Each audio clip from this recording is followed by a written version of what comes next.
Hello. Thank you for joining us for Shining Light on Shadows, a candid conversation about mental health.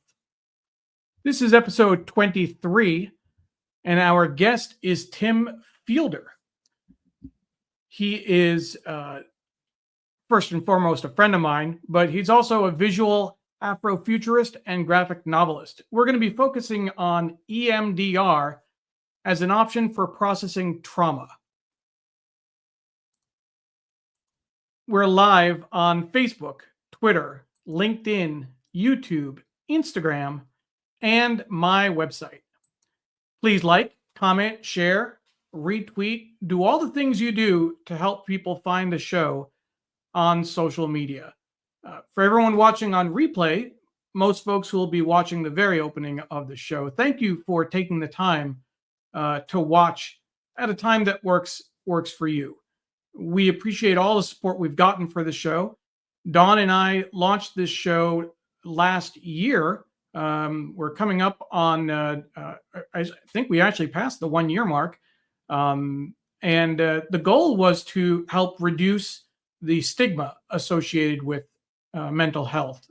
And, I think that, one of the things that I've learned over the course of the year in sharing my own story and reflecting on my own challenges.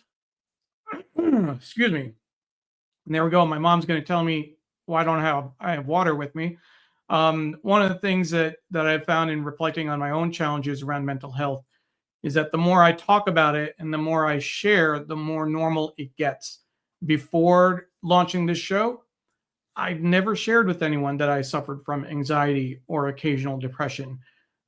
Never would have told anyone that I saw a therapist. And now it's something that I'm more comfortable sharing. And I can't tell you how much it means to me that last week, Melissa Lutke was on the show. She is an author, and she shared her experience with depression for the first time. It was an experience with an episode of clinical depression and hospitalization. Finally talking publicly about a topic that always felt like a forbidden conversation, my own mental health experience. The fact that she was comfortable sharing her story on our show meant so much. I take inspiration from Dawn, my co-host, who's not here today. I'll explain that in a moment. But Dawn does a great job of sharing her challenges with mental health in a very public way on Facebook. And I always take inspiration from that. It really helps normalize the situation. If you look behind me, you see the pictures that I have on my wall from Maui. That's when I was there in 2022. Dawn just got back. She's on her way back from her honeymoon, a long delayed honeymoon, but she also went to Maui, had an incredible time. But unfortunately, she's not with us this evening. She'll be back with us for our next episode on February 27th. Our guest today, as I mentioned earlier, is Tim Fielder, and he'll be sharing his experience with EMDR. EMDR is eye movement desensitization and reprocessing. It's a form of psychotherapy that aims to treat psychological trauma, PTSD, etc. We also want to acknowledge Digimentors for their support of the show. Digimentors is the consulting firm that my friend Sri Srinivasan started several years ago, and they give me the time and space to produce this show, which I greatly appreciate. Digimentors does digital marketing, events, and digital programs like this, strategic communications, trainings, and workshops. We also help with staffing and recruiting, and we're doing a lot of work around AI as well. So thank you to all of my colleagues at Digimentors for your support. I want to say hi, a quick hello to a few folks watching. Jonathan is watching from the East Village, my part of which is called NoHo by local lunatics. I'm guessing that's north of Houston. Tell me if I'm right, Jonathan. My mom is watching from Tampa. Thank you, Mom, always for watching. One of our most loyal viewers. and consistent viewers. Thank you. Appreciate that. And we have Kate Easton watching from a cold and snowy Milwaukee. We were cold and snowy in Virginia just yesterday. We had about 8 inches of snow. But Kate says she agrees it does become more comfortable the more you talk. And Kate was a guest on our show last year talking about her son who has struggled with and has dealt with bipolar depression. A few other folks watching. A quick shout out. We have a fan from New Jersey watching. Christina Hungsbrook Lamatina is watching. Greetings from New Jersey. Hello to two of my favorite people. She is talking about me and Tim. And there's a third favorite person, Walter Grayson, who I'm sure we all think of ourselves as family from my time working with Tim and Walter. But thank you, Christina. So without further ado, I want to bring on our guest, Tim Fielder. Tim? Hey, how you doing, man? Appreciate it, brother. I want to let folks know that last year, I think I told you about the show before we launched it. It was in the fall when you were a guest on the New York Times Read Along with Tim talking about the graphic history of hip hop. And I mentioned this idea for a show, and you actually said back then, hey, I'll be a guest on your show. I've got something we could talk about. And sure. Thank you. Yeah, I it was, and of course, as soon as I said it, I immediately went, oh Lord, what did I do? But that's part of when you talk about things like this. I'm I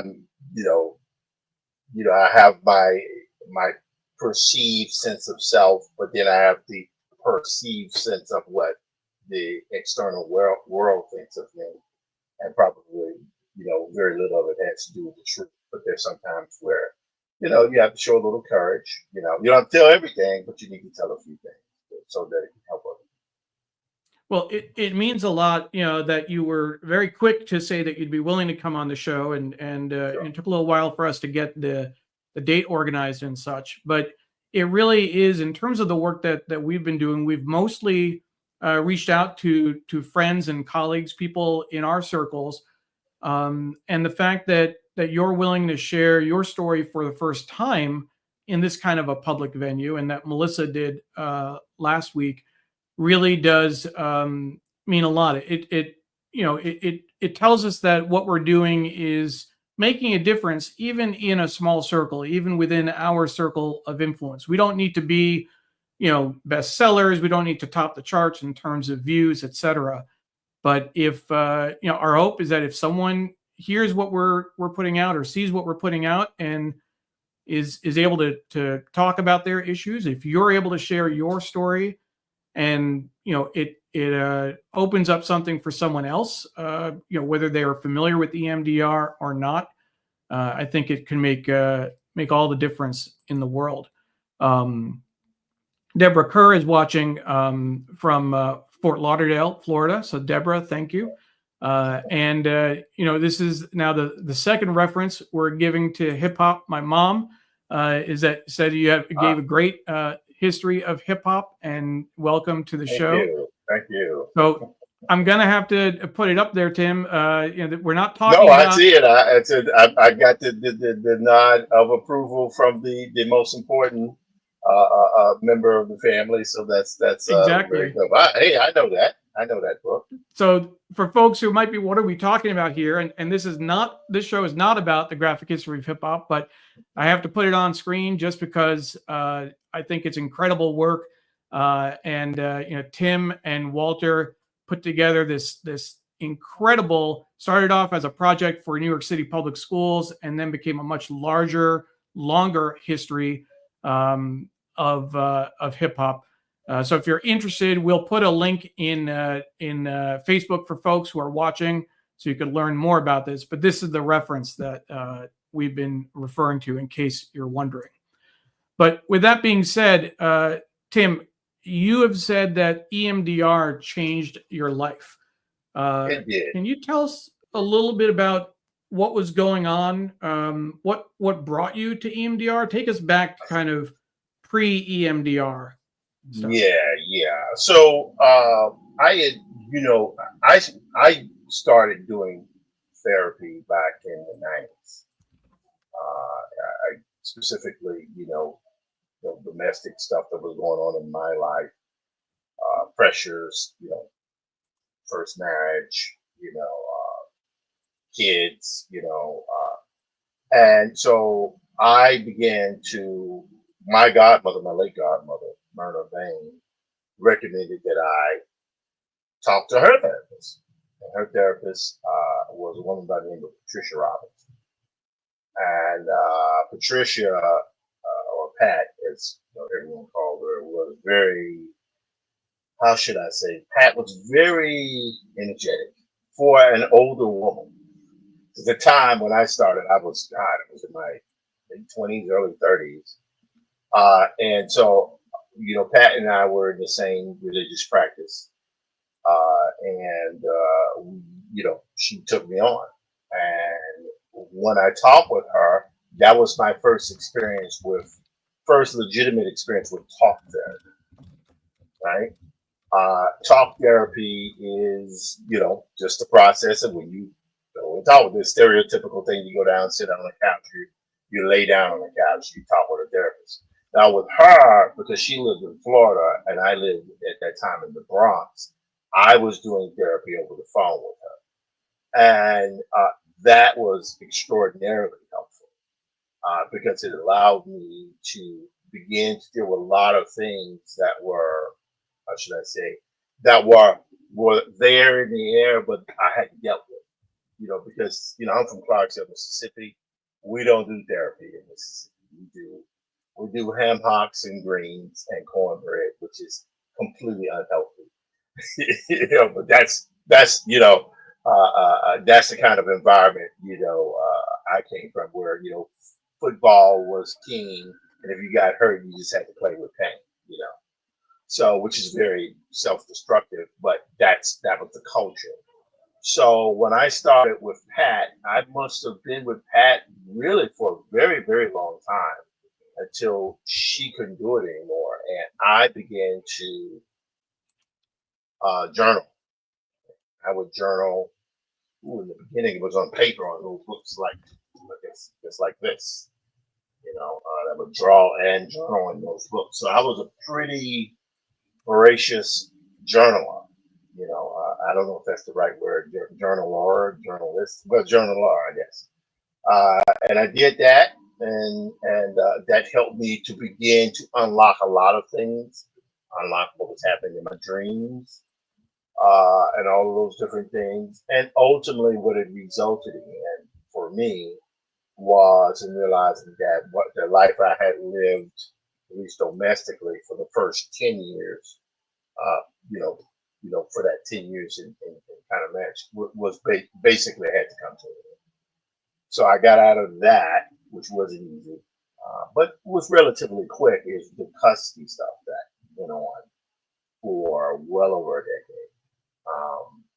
And people think that you have parties involved in this type of stuff, and well, there's one person that does something, gets away with it, and the other person doesn't get away with it. Well, and in the end, what happens is everybody has wounds because they're experiences, and those experiences can be very traumatic. But what got me through that, I was, without going too deeply into that, what got me through that stress of having to make sure I could keep, my connection to my kids, my family intact, was the journaling and the talk therapy with Pat. But ultimately, I had other things that I had to move on from that. And there were points where I dealt with maybe one or two other therapists as I moved into other relationships. That's where I learned that you have good therapists, and then you have incredibly bad therapists. The stereotypical thing is therapy. All therapies, all therapists are good, but not all of them. I would say it's not even necessarily bad therapists, but you got to find the right match with the therapist, Exactly. right? It's a relationship. You sometimes have to see someone a few times to see if I'm they work for sorry. you, right? There's some bad therapists out there too. There might be some bad therapists. There might be some bad therapists. There's a bad therapist out there too. I'm not refuting what you're saying because as we've talked about before, therapy is like exercise. Every technique, some people respond to weightlifting, some people respond to diet and fasting. Some people it's yoga and meditation. Some people walking or running. So whatever your mode of therapy is, like exercise, is not a one size fits all. Right, and so that's what that is. So for me, but I want to, before you go on, I want to dig into a little bit about the journaling. yes, So this was something that was suggested to you as a yes, way of dealing with your issues. Kind of, I mean, what would you journal about? What would you write how you were feeling or what you were right, seeing or? right. Well, initially it was decoding dreams. Right, Oh, dreams. I have Okay. long passages where I'm breaking. It's almost like some might have said it. The David Fincher rule where you have the scripts where you're trying to remember, but you have to remember it because if you didn't jot it down when you woke up, it could go away. So there's that. But eventually I got in a routine where I would talk about what was going on with me at the time. Was I on a trip? How was I feeling at that time about, money? How was I feeling at that time about my kids or what was happening politically? So these things, in addition to what was happening to me in my personal psyche and things like that, that's what came up. And again, probably from the late 90s all the way till the Great Recession, 2008, 2009, I was constantly journaling where it became, in fact, I journaled so long on paper that when the iPhone came out in 2007, I transferred to digital journaling. I journal on my iPhone. I've done that. I did it consistently for years. I mean, I remember I would sometimes go back and read, like, about when Barack Obama was about to win. It was that fear and that kind of fear of, oh man, will he win and won't he win? And then seeing that hump. But keep in mind, all of that led to the Great Recession, and a lot of people got swept up in the financial struggles of that. I certainly did. I mean, it wasn't like I was rich. I was dirt poor. But, jobs getting washed out, things like that. I was still staying into contact with Pat, who ultimately, I think Pat passed away. I think she passed away in 2010, 2009, 2010. So I would still call her. But, I was doing a lot of journaling. But what happened with the journaling, not so much the journaling, but certainly the talk therapy, when I would talk with other therapists, is that after a while you would lose energy with it because you had already talked everything out. Talk therapy just allows you to talk enough uh, um, um, to effectively uh, just get your thoughts down. And I'd see someone say, "Hey, do I still journal?" I journal not so much over the last few years, but I will. I always make a point to journal at least once or twice during the year, just so I can keep it Once or in my twice mind. Once or twice. a year, or I didn't hear Yeah, how frequently. once or twice a year. Okay. There was a Okay. point where I journaled every day, but I don't do it so much anymore. But I fluctuate. I always allow myself to have the room to journal as I feel like it. Mm-hmm. I think I was telling you once, I was in Harlem this years ago, and I was taking the bus home up to Harlem, and I came to a bus stop. And there was a young lady there, and hey, how you doing? Sit down, and I pull out my journal and start journaling. And she looked at me and she said, "Oh, you're journaling?" I said, "Oh, yes, yes, definitely. I do it every day at the time. Yes, I do it every day." And she began to say, "Yeah, I don't journal. I mess it up. I don't journal enough. I don't do it." And I had to stop her. I said, "Excuse me. When you're journaling, it's not a competition. You are not journaling for someone else's gratification. You're journaling for yourself. It's an audience really of one. And if you journal once a year, once a day, once a month, it doesn't matter because that's your journal, not our journal. And I think I had the impression that that really had an effect on her because it's like it's a journal. It's not, it's not Death Race 2000 where you're competing, some kind of race with guns on cars and stuff. It's just you expressing yourself, allowing your feelings to get out there. And it's still very helpful. I mean, I journaled within the last 2 weeks. I was on the train, and I was, yeah, definitely after the election and stuff, you had to process. But I was very cold, very cool, and like, hey, this is what has happened. This is what we're, what we're dealing with. We move on. We keep moving forward. And that was a little thing I had to do for myself. But of course, I just jumped forward to present day. But again, that's what I did with journaling, and I found it to be very helpful. Drawing in the journals, nah, just more sketchbooks. But I don't use paper sketchbooks anymore. You can't It's see, you all can see the light digital. coming from here. Yeah, I do everything digital, Sure. even when I'm sketching, yeah. Or the iPad. So you went from talk therapy to journaling, and Yes. then one of your therapists recommended EMDR. Why did they No, why did they do that? no, no. During the recession, I was fortunate enough to connect with a friend, who brought me on board his company that provided art therapy services to kids. Right, the focus was Hmm. generally children and students. He brought me on. I wasn't a therapist. Obviously, I'm not a therapist. I'm just a really, so cartoonist. That's what I am. Right? But he brought me on board because both of us were in the 3D animation industry. Because I was in comics for many, many years.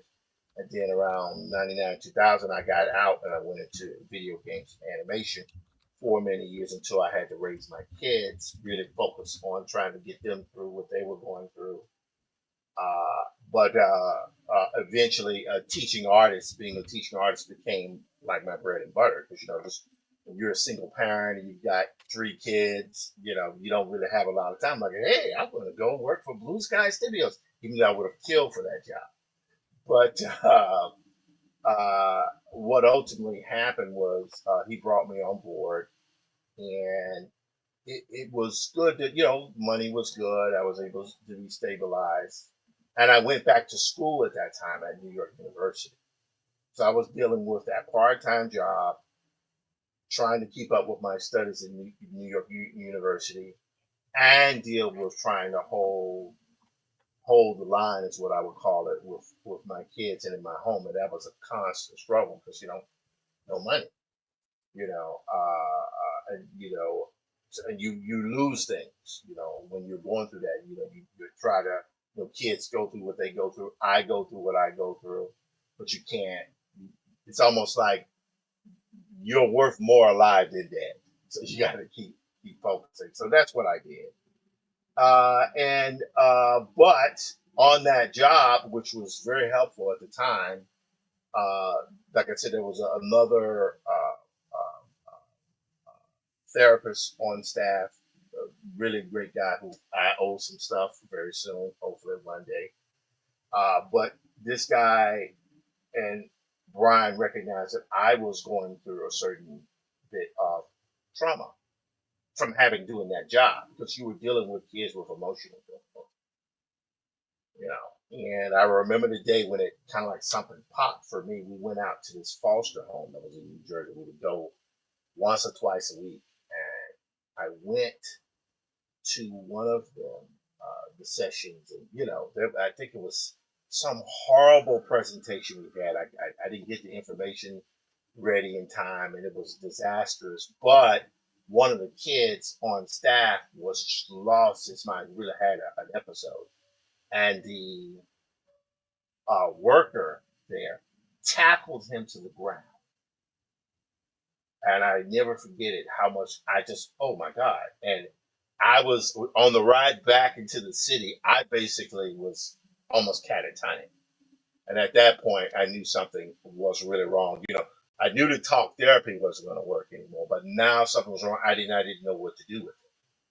I didn't understand. I didn't understand what had happened. I understand now what happened, but for me, it was a nervous. I guess I don't. I'm not a expert on these things, but that one incident, which made me think about the trauma some of my own children experienced with abuse and things like that. So I was, oh my God, what am I going to do? Because what are you going to do? I trying to protect my kids and everything. But all of that to say, uh, they recommended I go to EMDR. I Okay. was like, EMDR, I'm ready to go. I'm ready to do anything. At that point, I was like, this is not working. And I didn't even last much longer at the job, in fact. But for the time, I guess it was okay financially and stuff. But yeah, that was even though you would think that would be an easy job, it was very difficult because you were experiencing other people's trauma, which I didn't realize that was a thing because I was just an art, I wasn't an art therapist or a therapist. And eventually you reach your limit to where something breaks. And in fact, I would say that was when I didn't realize that therapists need therapy. Oh yeah. There's this thing called group supervision. I was like, what's that? So you as a therapist, you would conduct your classes or things, then you would have to go to another therapist to process the therapy you just had with a client or whoever it was. And I was like, oh my God. And like I said, I have a great deal of respect for therapists. They're like emergency workers.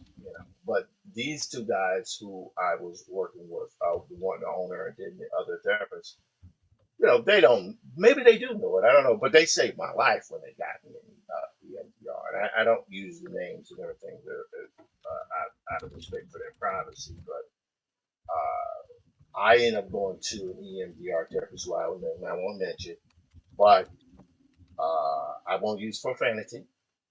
Mm-hmm. But he freaking saved my life. Yes, he did. Yes, he did. So He saved your life, not changed. Yeah. He saved your life. Both, all encompassing. Wow. There's pre-EMDR, and then there's EMDR, and then there's post-EMDR. Okay. Yep. So tell us about what is EMDR exactly? What I mean, you experienced it. How can you describe it? Okay, so I won't try to recite the acronym because I always screw it up. No, yeah, sure. Eye movement desensitization, read something. It's I just call it EMDR for short, right? It's on the screen for people to read. There you go. So you don't want me to have to say that, right? But what it does, there's a woman by the name of Francine Shapiro, and that's what I'm saying. There's certain things that I'm a horrible. I have horrible study habits. I find it difficult to read. Right, unlike my two older brothers, particularly my oldest guy, just inhales books and stuff. For me, it's very difficult to read. I'm probably, ADHD, dyslexic, the whole thing, right? Which is fine because that's what gives me my ability to draw when I draw. You know what I mean? Everybody has a channel that they're, good at. And my channel was, I might not be able to research tons of information and relay that verbally, even though I'm pretty good at that because I can talk crap because my parents talk crap a lot. But I can show you what it looks like. So, but anyway, all that to say, when I say completely allowed me a change, saved my life, transform my life, the whole thing, it's because what EMDR does, that's a woman by the name of Francine Shapiro. And apparently she would take walks in the woods. I really began to study this, when I'm interested in something, I'll study it. And I would look at, read what she was doing, and she noticed that if she was thinking about something, but she was experiencing stimuli from the right side to the left side of her brain, she felt calmer dealing with issues that she found troubling or that had some kind of mental weight to it. And as she began to do research on it, I'm not a scientist, not trying to say I know about this process, but became familiar with it enough to know that EMDR is basically the practice where they take the right and left lobes of your brain, and they use visual stimuli, and that could be visual stimuli, it can be audio stimuli, or tactile stimuli. And with the therapist that I was going to, I used both the tactile, which would vibrate in my hands, as well as the ears. And it, I don't know how to say it, but the first time I went, I was like, okay, I tried. And then I kept talking because what most EMDR therapists do, the first few sessions are talk therapy so they can become familiar with the circumstances. It could be, repress anger, repress, childhood trauma, performance anxiety in your job. I had a combination of all that, right? And for several months, I would do EMDR and went through the whole shebang. And I would tell you by the end of that session, the relationship I was in at the time, which was very dear to me, ended. Certainly went up to that point where it ended. Kind of, with my daughter, there was a fracture there, but, my sons definitely kind of got them. So, I love my guys. They're good guys.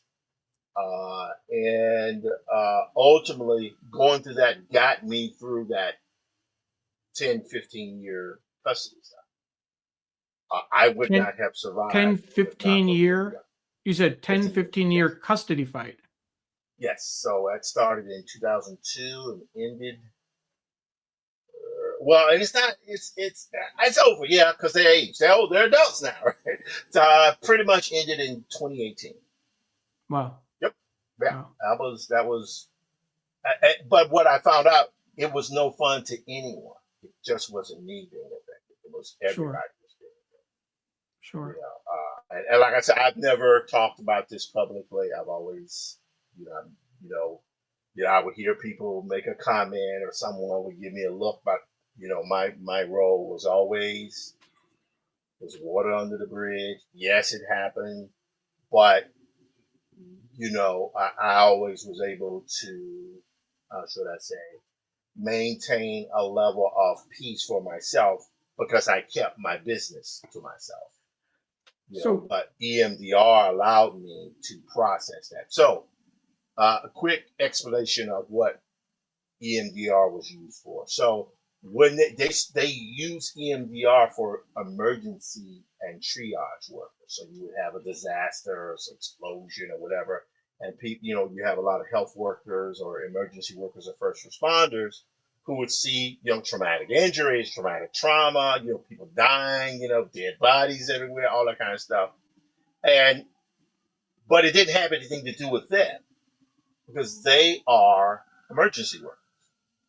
EMDR, from the research, was successful at allowing these emergency workers to process that trauma that they were experiencing so they could move beyond it. Right?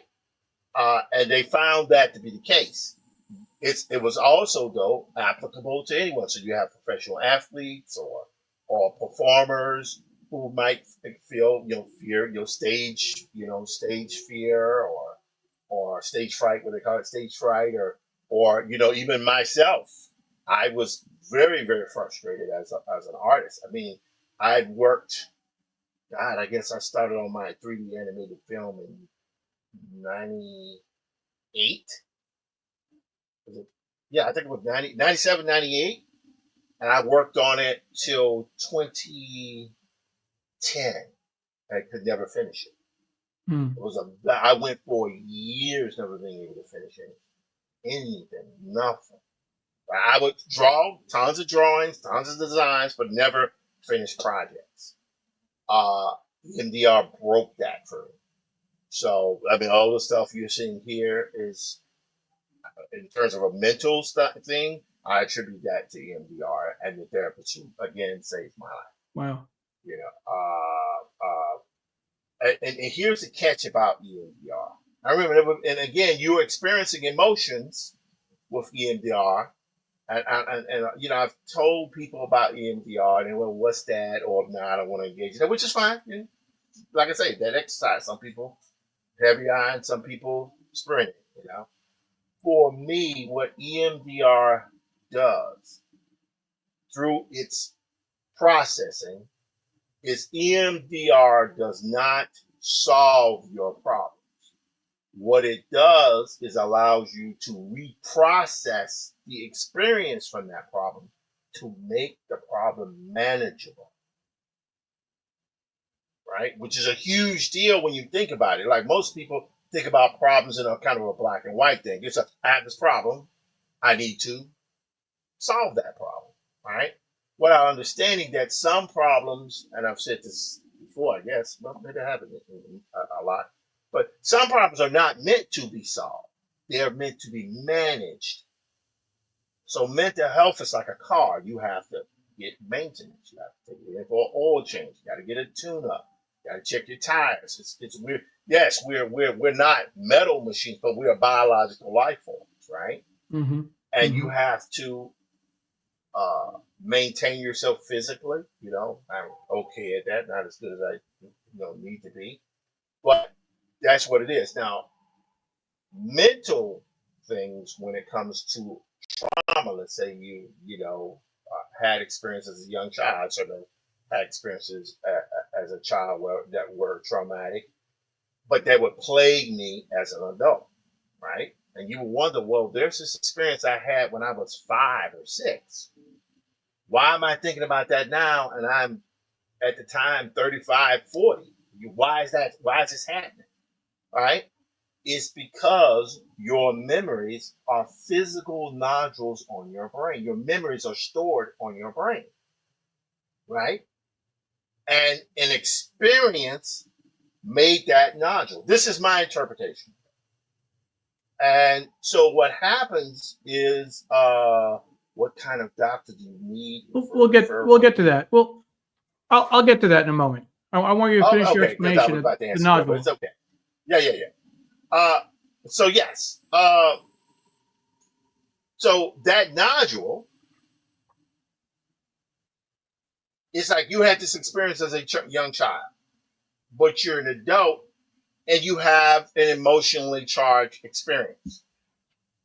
But that switch on that nodule goes off. That could be completely unrelated incident. But the switch goes off because it's a flight or fight response. So your body is switching that thing, and sometimes it's like, what is it? Eckhart Tolle said, "You are not your thoughts," right?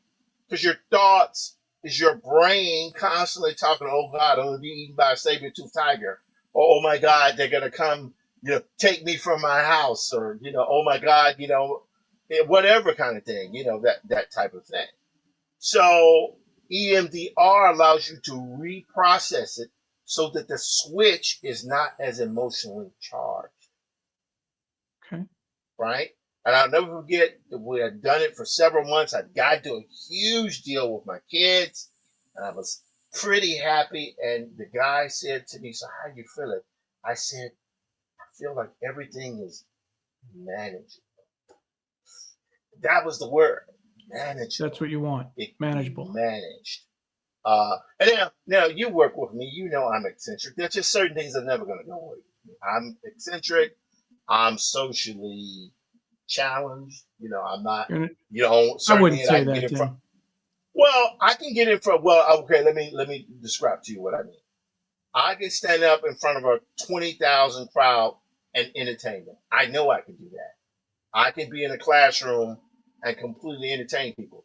But to sit down in a networking group and talk with everyone, I Small get group. small groups or groups where I have to sit there and exchange personal Okay. information. I find that That's very disconcerting. You that's know the what I difference mean? because I've seen you're a showman. I mean, from the work I did Yes. with you and Walter with the graphic history company, you were the Right. showman. You were the kind of the bigger personality, Right. and But that's acting. so that's acting. It's That's the acting. interpersonal stuff that's challenging. Let's go ahead and get Deborah's question, which I'm sorry I interrupted your flow earlier. What kind of No, no worries. doctor do you need for referral for EMDR? Okay. Do you know? So if you go online, the one thing, there's only one thing you have more of than EMDR therapists, and that's regular therapists. But there are metric. If you live in the New York City area or near a urban center, trust me, you'll find an EMDR therapist. Just go online and look for it. Yep, it's Okay. not a hard thing to do. Uh, but yeah, so that's what that was. So for me, Okay. it made life manageable. Now, what happened Now, was that before was. before you go there, I'm sorry. Tim, I wanted to give people a resource in case they want to learn more about Yes. EMDR. Yes. There's the EMDR Institute, which you can get information from their website, emdr.com. Uh, I found this to be very helpful when I was prepping for the show and we first talked about it. I actually talked to the director there, and they walked me through a little bit in terms of exactly how EMDR works. Right. Um, so So for was I folks, I mean, it's accurate? one. Well, I mean, I think that there are many ways of understanding EMDR. I think you're Okay. describing your experience with it, Okay. which Okay. is All what right. we I didn't know because certainly that's what I appreciate thought. it. Right. Yeah, no, I think it's great. I just want to make sure folks know that this is available if they're Understood. interested. I also want to say hi to a few folks who joined us a little bit later. Apollo is watching from Philadelphia, so thank you, Hello. Apollo. Paula Kiger is watching from Tallahassee, Florida. Always appreciate that. And then Dr. Chitachi Egwu is watching, usually, I believe, from Fort Lauderdale. Dr. Tachi, tell me if I'm wrong. I do want to ask you a question, Tim, that we did not talk about, that we did not prep. But you mentioned earlier about the hesitancy to talk about these issues, not certainly not talking about EMDR specifically, but let's take that as a broader question for people struggling with mental health issues in the African American community, for Black Americans. Is that something people talk about? Is that like a particularly you know uh, harder subject to tackle? Well, well. First of all, the black community is not a monolith. We know that, right? Not at all. Uh, right. It's not a monolith. But But please speak for the whole community, Tim. right. Well. Let me clarify. We're not a monolith. However, younger the younger you get in the black community, the more open people are to therapy. I mean, my own kids like, oh yeah, I need to talk to my therapist. I'm like, wow, you're 20 years old, and you just got it like that. You know what I'm saying?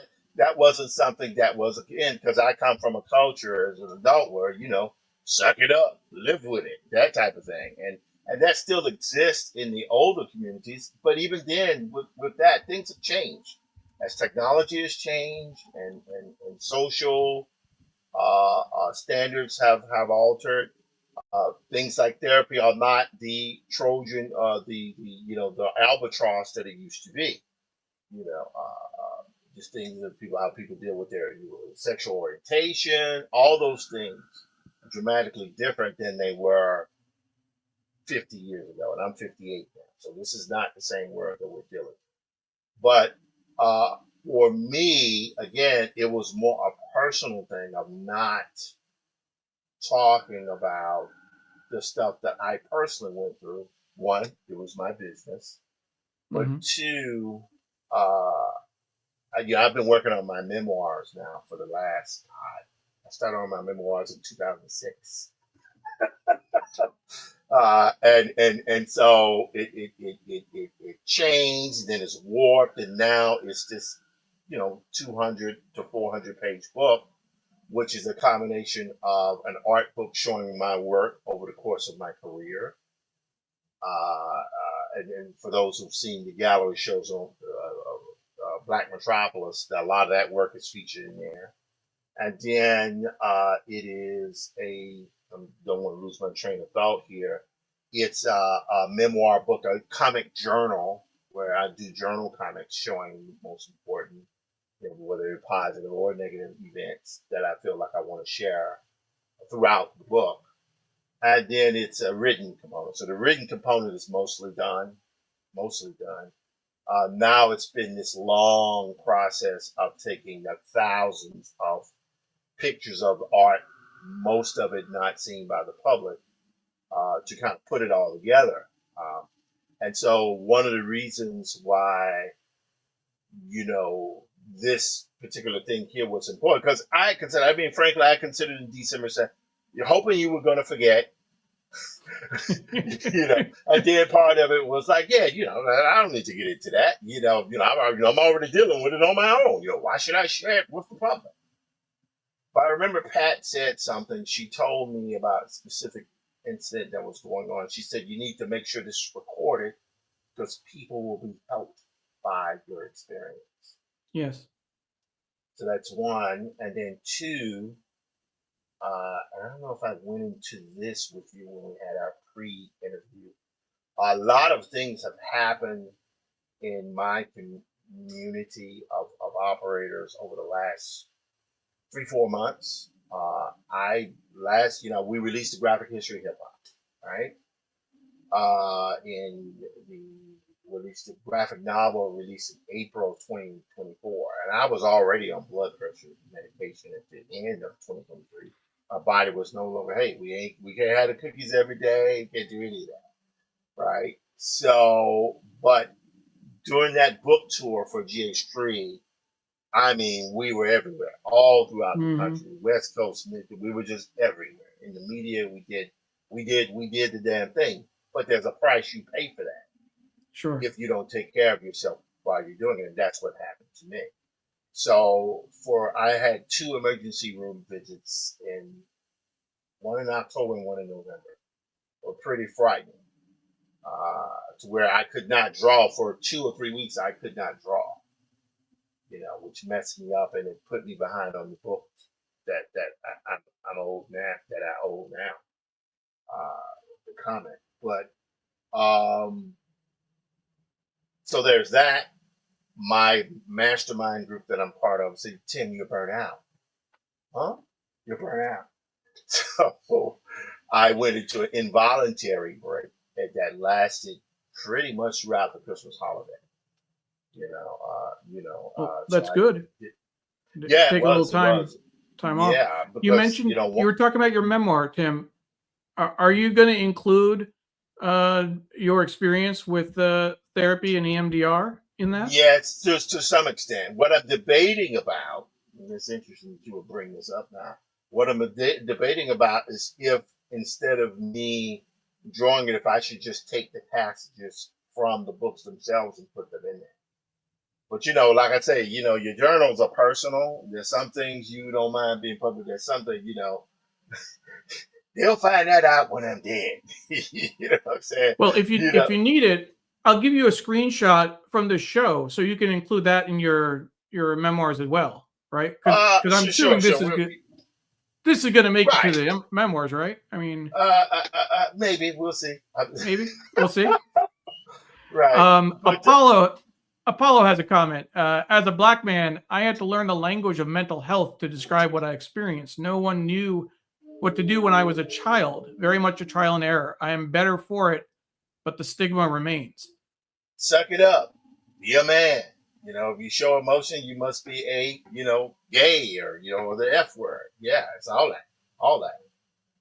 That's one thing that I think as a community, Black community, that we are getting beyond.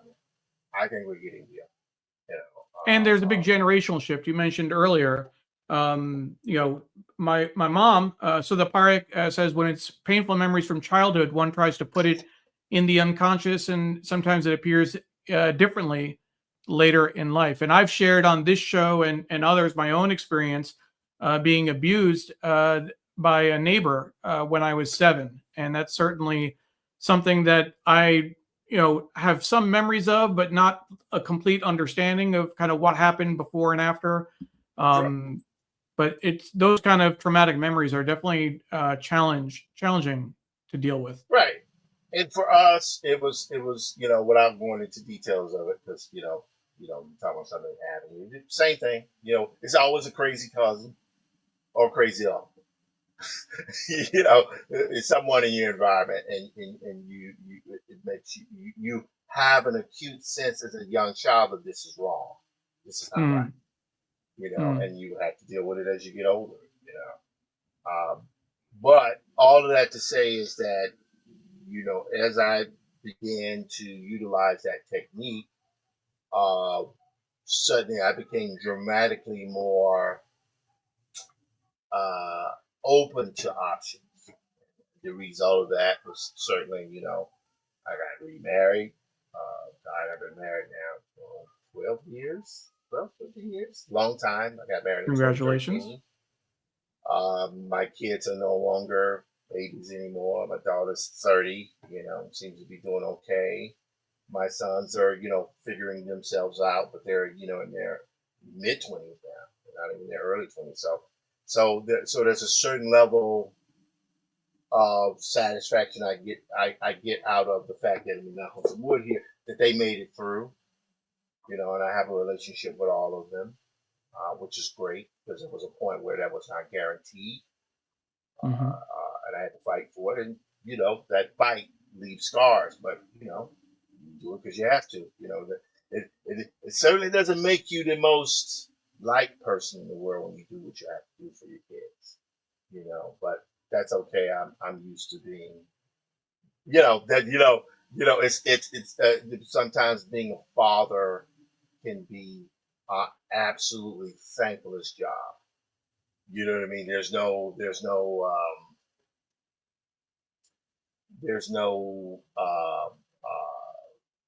no holiday that's widely, oh man, this is it. Father's Day is coming up. No one does that with Father's Day, so it can be thankless. But, I love my people, and I try. I try. Not perfect, far from it. But I try, and I love Sure. all three of them. They're all good people. But all that to say is that certainly around 20, 2009, I'd go back to school. That stressor I could not handle, and dealing with the kids, with finances. And one of them had to go, and I left school, which is something that I regretted to this day. But it was something that had to go.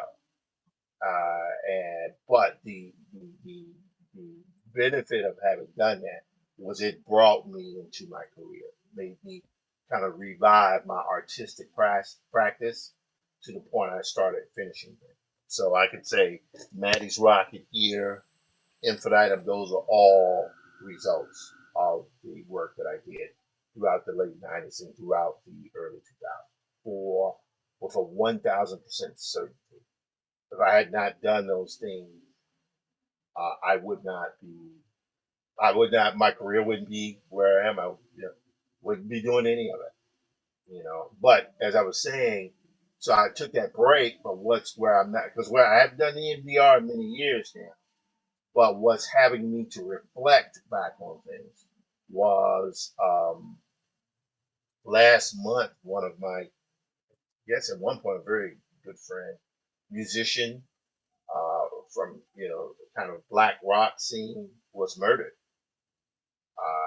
And I didn't he realize was that. just a. I'm sorry. I didn't realize that, Tim. I'm sorry. Yeah.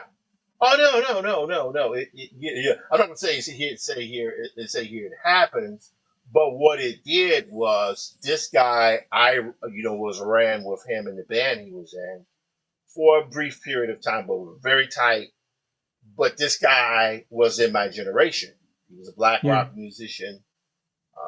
I'll say his name was Peter Fluid, you know, and that affected me. I was like, oh my God, Pete didn't just die; he was murdered. You know, and it's just terrible, terrible, terrible.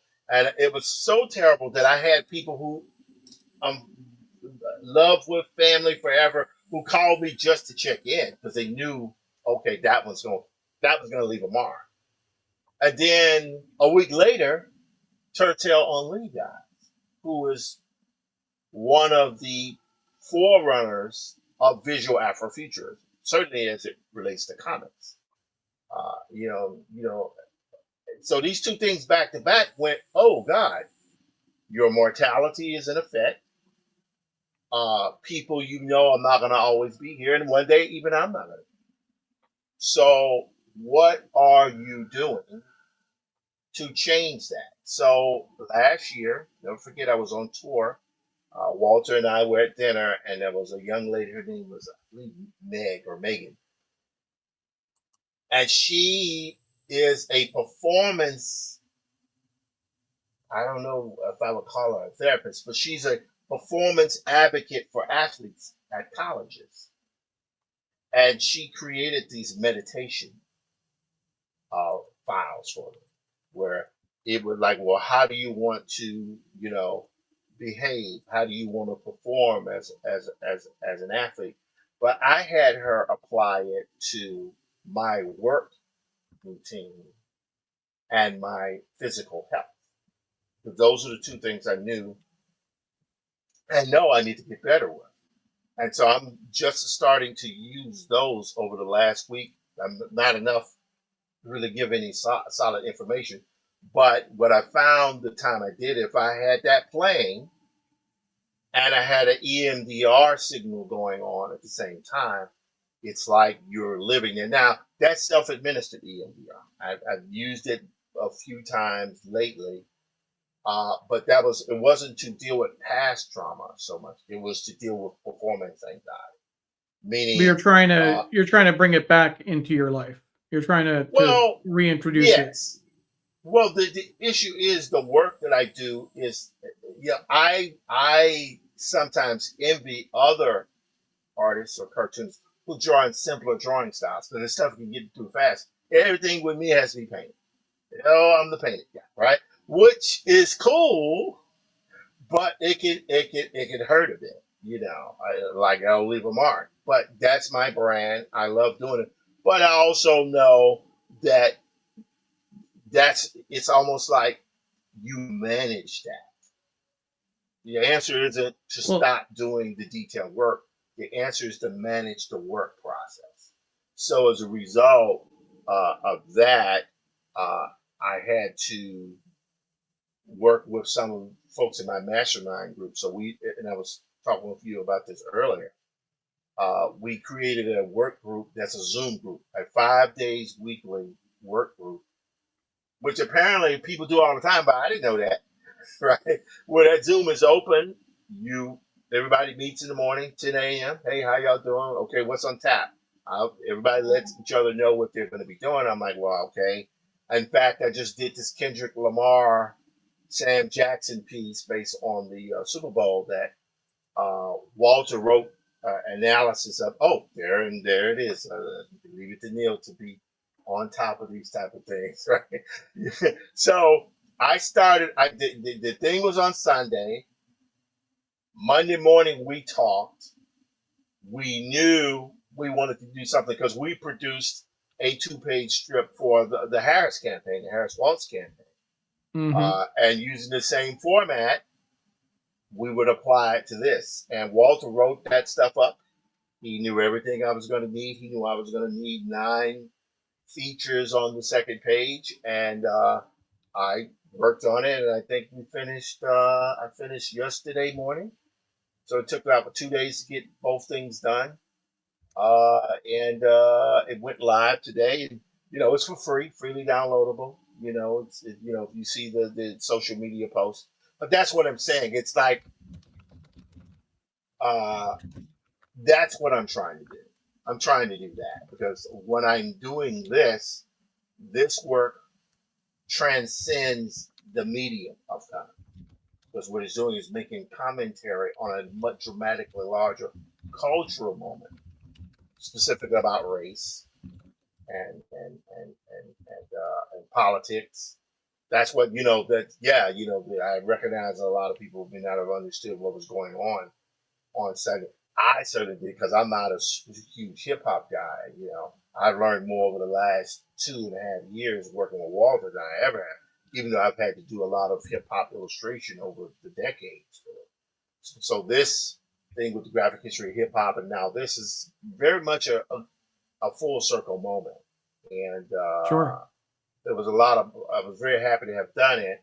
But all that to say is that it's now knowing that you're putting in that 6 to 10 hours a day. 6 to 10 hours a day. You get it done, it goes out on to the next. And that's that level of fulfillment, that dopamine hit you get from finishing a project. And again, it's all based on managing labor, managing the work. Managing the work. So we have a question from Kate. She's asking, and obviously you're not an insurance person, right? But yeah, I got a story about that though. Oh yeah, okay. Well, now we're at the hour when mark. I went, we're at the hour mark. So if you can stay for a little extra bonus time, yeah, I can do another 10, 15 minutes. Sure. Yeah, folks. If folks have questions, feel free to put them in. We'll go a little bit long today, not too much longer. But what's your story about insurance?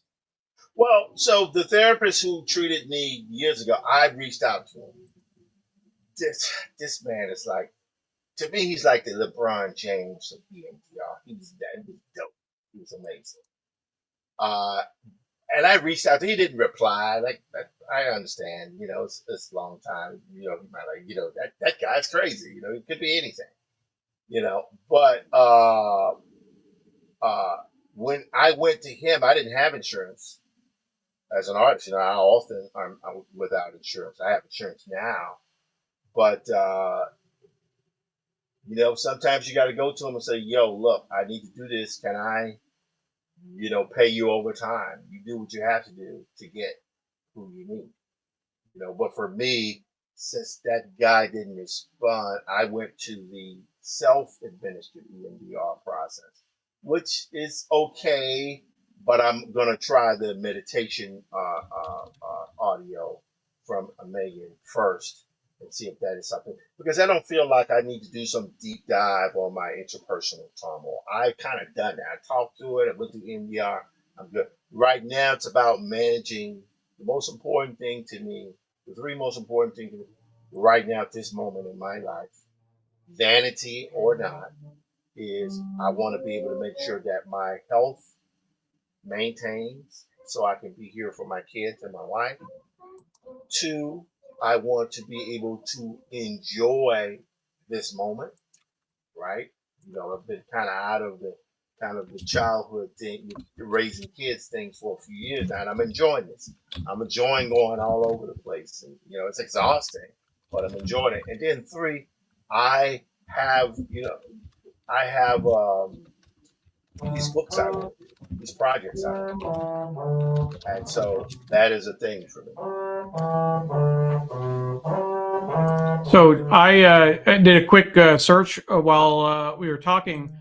From what I can tell, if your insurance covers mental health, it will likely cover EMDR. And I know from doing a little bit of research, if you search, for therapists, they'll say whether or not they have experience with the EMDR and whether that's a modality they can cover. Certainly, it'll be different for each therapist and how much they know, how much they can help with. But it's certainly something worth checking out. I want to share with folks again the EMDR Institute if they missed it earlier. I found it to be very helpful when I did a little bit of research. You can find information from them at emdr.com. Again, it's the EMDR Institute, emdr.com. We also want to make sure folks know about some of the resources we always share on the show. NAMI is the National Alliance for Mental Illness. We want to make sure people have general resources they can go to for mental health in general. You can reach the NAMI helpline at 1-800-950-6264. 1-800-950-6264. Their stat: 1 in 5 adults have suffered from mental illness at some point in time. And then there's also Mental Health America, which there you can call or text 988 or chat at 988lifeline.org. Another great organization. Dawn and I also always share this data point from RAIN, the Rape, Abuse, and Incest National Network. Every 68 seconds, an American is sexually assaulted. I mentioned my own experience earlier. Dawn has talked about her experience. It certainly has a big impact on mental health. So we just want to make sure people know that these resources are available if they need them. This has been a great conversation with Tim around his experience with EMDR and the role that journaling and therapy has played at various points. Jonathan says, great show, may look into EMDR based on this. So I want to encourage folks, take a look at it if you think it's something that might help. Our next show is going to be February 27th, and not sure who the guest is going to be yet, but we will be diving into Dawn's story about EMDR. We'll call it EMDR Part 2, and a deeper dive. As a teaser for a little bit, Dawn actually shared she had, because of her the trauma that she experienced. And Tim, I don't know if you're aware of this, but we've talked about it on our show several times. Dawn was violently raped and left for dead about 30 years ago.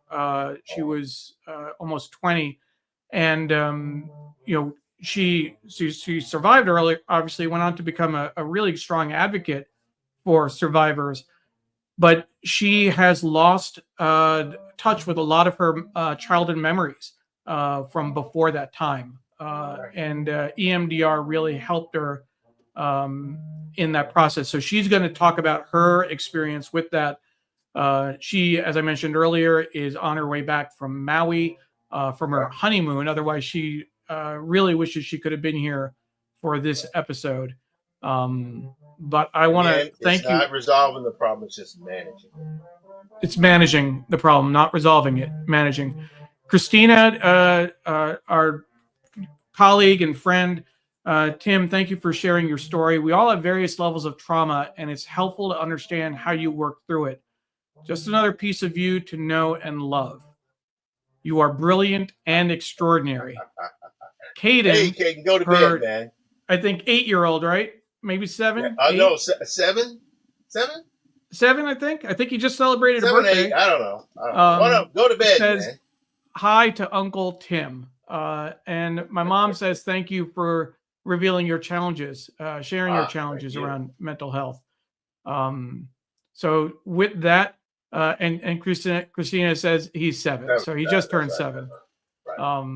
So with that, thank you everyone for joining us. Tim, thank you for sharing and talking about this openly for the first time. It really showed several people who were interested in wanting to learn more about EMDR. So I think you may have helped a few people today. And that's the reason why I did it. And thank you for, I think, the work that you're doing. And I've said this to you before. I think the work that you and your partner are doing is hugely important. And I like to be down with important things. And this was something that uncomfortable, though I knew would be. It was like I did it for me in service, hopefully, to someone else. Absolutely. And Apollo says, have a good night, and thanks for the illuminated conversation. So with that, thank you everyone for joining us. Again, please join us for EMDR Part 2, Dawn's story and a deeper dive, Thursday, February 27th at 7 p.m. Eastern Time. We look forward to you joining. And just a late breaking comment. We had from Instagram, Tim, which we can't show on screen, unfortunately, but Ruthie from New York, our friend, Duran. your Hey, friend. how's it going? I forget her last name. Duran, yeah. But she says thank you for sharing your story. And Walter, of course, was watching on Instagram as well. So it's we all the family is here showing their support. So thank you again. And I'm going to leave with Christina's comment on the screen. Thank you, and we'll see you in 2 weeks. In 2 weeks. Take care. Bye-bye.